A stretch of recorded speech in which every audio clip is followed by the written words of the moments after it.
It's a rarity to catch Andrew Walker and Glenn Keys in the same place, yet alone taking a break. But lured by the aroma of excellent coffee, they've agreed to a rendezvous with the coffee gurus. The problem we have at the moment is we tend to be working in the shops more than we're working on our growth and development. One of the main things we want to learn about today is how to manage that growth and bring some more key people on. One of the things that we did in the past when we went from 2 projects to 5 was that we looked for key people who were running those projects who could step up to run several projects. So it is introducing a layer of management. But what it does is that all the day-to-day stuff that you do now, worrying about stock levels and holdings and staff rosters and all of those things, they worry about that.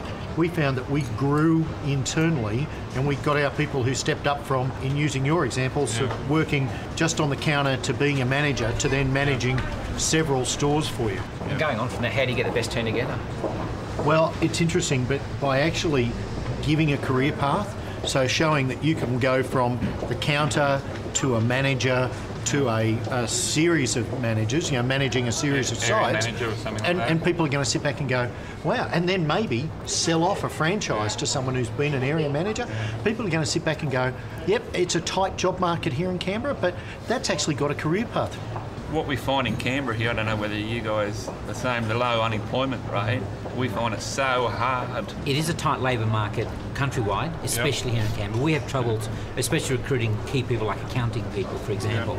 But your plan is to actually be bigger than Canberra. But what you need to make sure is that although it's a tight labour market, you just don't grab the first one that comes along. You still have to be quite careful and mindful of the kind of values that you want to attract.